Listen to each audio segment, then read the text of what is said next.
Joining us now for reaction to all this news, a lot of it good, some of it not so good. He's a member of the House Judiciary Committee and a former Democrat turned Republican.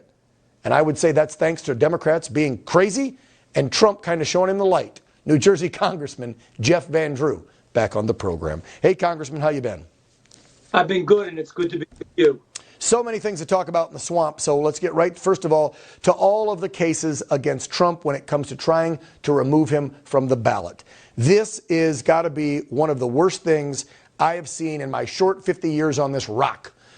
All of these states trying to go against the American people's right to vote for our leaders and trying to remove him. This has to be thrown out eventually, right?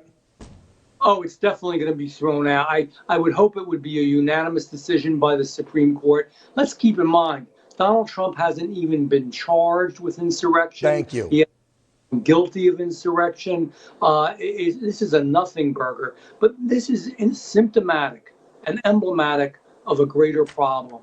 These people, these left-wing, ultra-left-wing individuals, fear him so much. They fear that the people would find out what's really going on in their government and what's happening. And they fear America becoming strong again, that they will resort to anything.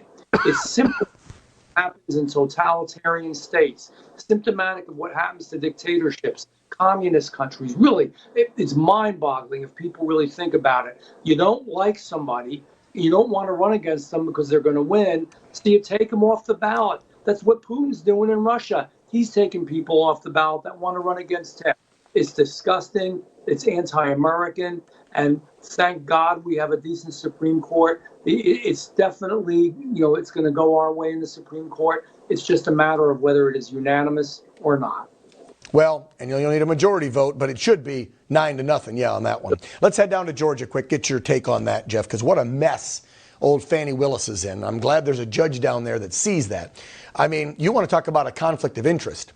So you pay one of your prosecutors more than the other ones you hired because you're sleeping with them. Then you use taxpayer funds. You're going on cruises. You send him up to the White House to meet with the Biden regime like almost a year before you even arrest Trump and book him and everything.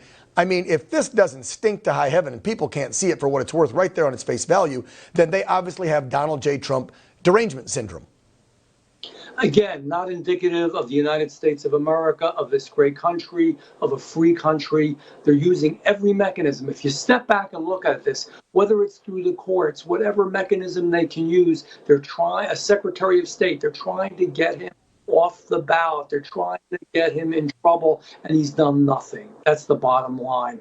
And she is such a painful example. To call her a prosecutor, even to call her an attorney, considering what she's done. I don't care what people do in their bedroom. I don't give a damn who she's sleeping with, how she's sleeping with them. But this is what I do care about. If you're compromising our system of justice because you have a relationship with an individual, then you are in big trouble. You should not be a prosecutor. No, she should be disbarred. She shouldn't be an attorney. You're right.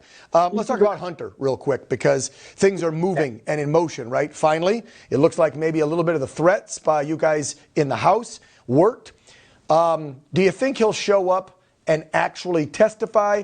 Because I've heard members tell me he'll probably show up and just take the fifth, and he'll have his camera crew along with him because he's been filming a documentary about how he's been persecuted by Republicans, which is what that stunt was the other week when he broke into the meeting. He had cameras in tow, stayed for a couple minutes, walked out just to get that scene. So you think this will be more of that, even though it's closed door? Again, for the people that are viewing this and listening to you, understand he's a man of privilege. He broke the law. He broke the gun laws. He falsely filled out an application, falsely disposed of the gun in a dumpster. There was cocaine dust on the gun harness that he had kept it in the holster. He's done so much that's wrong. And you know what? He didn't pay his taxes. Joe Biden wants to increase everybody's taxes, but his son didn't pay millions of dollars in taxes, used it for all kinds of inappropriate things, similar to what he's done in the past. For example, he spent money on hiring people. I wouldn't say escorts is what they call them. He spent money on drugs, on alcohol, on beautiful luxury hotels, on all kinds of activities instead of taxes like, oh, we have to, but he thought that was okay. He thought that was a fine thing to do. And he doesn't think, and he was working with the Justice Department, and this is the problem. I don't care what a president's son's done. It has nothing to do with the president. Sure. You can't visit the sins of a son on the father. But this president has altered foreign policy.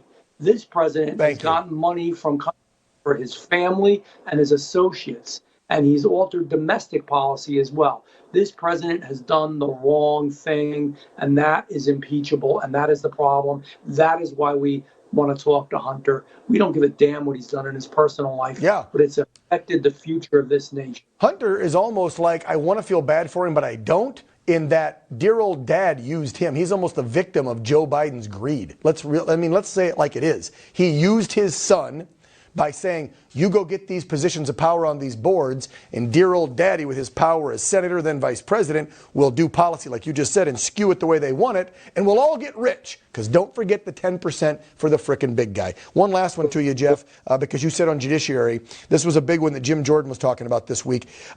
You were asking investigators to look into what the hell the Biden regime has been doing with our financial institutions, going after people who use terms like MAGA and Trump and America First with our bank accounts. How is this even legal and possible? And explain what they were doing. Oh, it is unbelievable. So our Department of Justice, the same Department of Justice and FBI, by the way, that went after people who were religious and worshipped in traditional Roman Catholic churches, we hadn't found it in judiciary. They were sending undercover agents to Catholic churches all across the country. The same judiciary and the same FBI and the same Department of Justice that was going to go after people because they have particular viewpoints about the children's education and actually went into school boards and went after parents. The same group also was working with banks to find out whether people were shopping at Cabela's or Dick's Sporting Goods or went to religious stores to buy items, Bibles, or just faith-based information. We're not making this up. It's real. This is not America. This is not supposed to be happening in this country, Jeff. Okay, so they're wrapping me up. Can anything be done? Will you guys be able to do anything to the banks that cooperated and to the damn DOJ?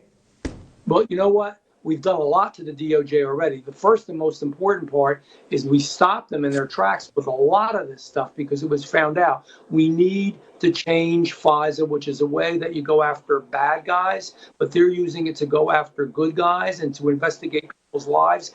Millions of times they misuse this investigatory power. It's wrong. We're going after them with that, and we're going to try to use the power of the purse. They should not be funded the way they were until they prove to us, and we can do this legally. We have a great bill on FISA in the House, and it's got to get through. But unfortunately, some Republicans don't want it either. Yeah, no kidding. Well, that's what keeps happening. That's another reason we got to get Trump in the White House, because maybe then that will push some of those weak rhinos, and hopefully another election, obviously in November, that's good for the House, so we can get some more America First candidates in there and remove some of those rhinos. And I've seen a handful of them retired already. Good riddance, get out.